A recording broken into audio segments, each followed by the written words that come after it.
गरीब साध साध सब नेक हैं, आप अपनी ठोरे। जो सतलोक ले जावेंगे वो साधु कोई और।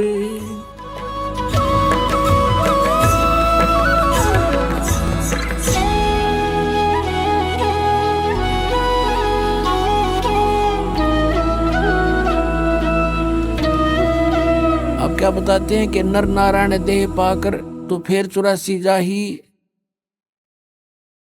कुल परिवार तेरा सकल कबीला, मसलत एक ठराई। बांध पिंजड़ी आगे धर लिया, मरगट को ले जाही। मृत्यु होते ही कुल के लोग इकट्ठे हो जाएंगे और उसी समय कहेंगे उठाओ इसको, उठाओ जल्दी करो। और उसी समय उठा के कहते बांध पिंजड़ी आगे धर लिया, मरगट को ले जाई। और अग्नि लगा दिया जद लंबा, फूक दिया उस ठाई। अब शरीर तो फूक दिया, अब आगे फिर इन नकली गुरुओं ने एक और नया प्रोसेस शुरू करा दिया। कहते हैं पुराण उठा फिर पंडित आए, गुरुजी आगे और पीछे गरुड़ पढ़ाई। तेरा गजब भैया। परमात्मा कहते हैं जो मरने वाला मर गया और अब उसके उपलक्ष्य में गरुड़ का पाठ करा रहे हो तुम। अब गरुड़ पुराण में बहुत ही ऐसी बातें हैं जो जीव ने पहले पढ़ लेनी चाहिए। उसमें लिखा है कि एक ने ऐसा जुल्म किया था, उसका बेटा मर गया। उसने ऐसा अपराध किया था, उसकी आंखें फूट गई। एक ने ऐसा अपराध करते थे, उसके हाथ कटते हैं। यम के दूत आते हैं, जो भक्ति नहीं करते, सच्ची भक्ति नहीं करते, उनको पकड़ कर ले जाते हैं, जो दान धर्म नहीं करते। और आगे क्या देखते हैं कि ऐसी गर्म जमीन के ऊपर से ले जाते हैं नंगे पैरों उसको। आगे जो शुभ कर्मी प्राणी है वो भंडारा छक रहे होते हैं, खीर खांड हलवे उनके लड्डू जलेबी खा रहे होते हैं। और वो कर्महीन प्राणी, भक्तिहीन प्राणी, दानहीन प्राणी वहां से जाता है और देखता है। उनको कहता है यम के दूतों से, भगवान के दूतों से कि भी मुझे भोजन करा दो, मुझे भूख लगी है। वो कहते हैं नहीं, तेरे शुभ कर्म नहीं है, चल तुझे भगवान के दरबार में पेश करके तुझे फिर कुटाई करेंगे तेरी। कहते हैं परमात्मा का कहने का उद्देश्य ये है कि वेद पुराण उठा फिर पंडित आगे पाछे गरुड़ पढ़ाई, कि उसको गरुड़ पुराण का पाठ पहले कराना चाहिए था, पहले सुनाना चाहिए था। वो बुराइयां बचता, डरता और शुभ कर्म कर जाता और उसकी दुर्गति ना होती। वो तो गधा बन गया और पाछे उसका गरुड़ पुराण का पाठ करा रहे। अब क्या फायदा मरने के बाद मुंह में घी डालन का। अब क्या बताते हैं कि पुराण उठा फिर पंडित आए, पीछे गरुड़ पढ़ाई। और फिर बताते हैं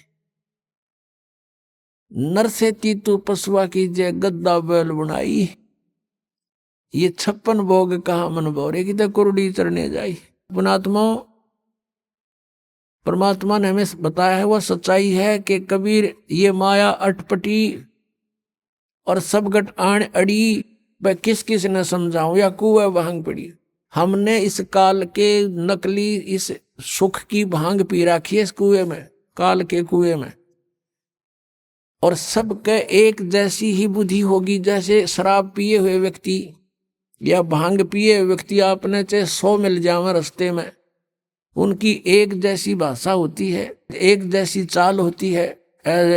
लटक दे किधर पैर टेक किधर इधर जावे, बोल रहे तो और में बोलेंगे। तो किसी ने बात करके देख लो, जिन्होंने नशा कर रखा वो एक जैसी भाषा जानते हैं।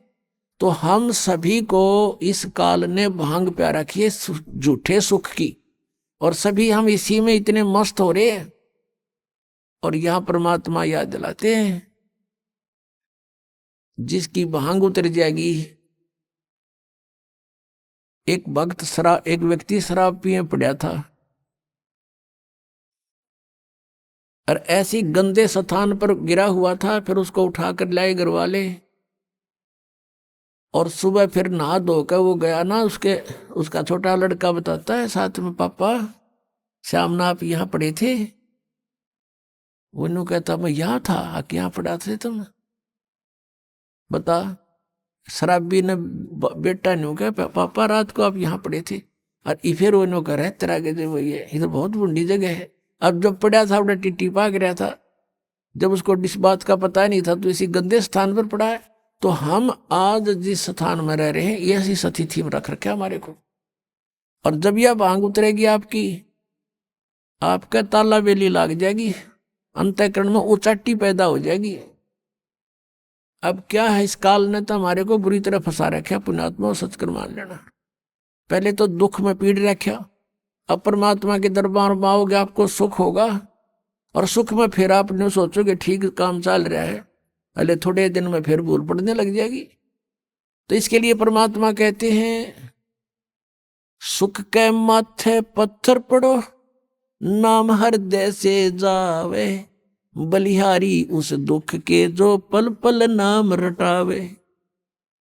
अब कबीर साहब कहते हैं आपने ये धारणा बनानी चाहिए कि आग लगाई से सुख का जिससे भगवान की भूल पड़े, हे भगवान ऐसा सुख भी ना देना जिससे आपकी भूल पड़े, ऐसा दुख भी दिए रखना परमात्मा, धन्य है वो दुख जिससे आप याद आओ, आपके ऊपर कष्ट आए, आपने सब जगह ट्राई की नहीं बात बनी, आप यहां भी ट्राई करने आए हैं कुछ तो, और यहां तो यह बात पक्की बनेगी जब मन में आपने सच्चे दिल तो भक्ति की और नाम ले लिया था। मर्यादा रखनी पड़ेगी।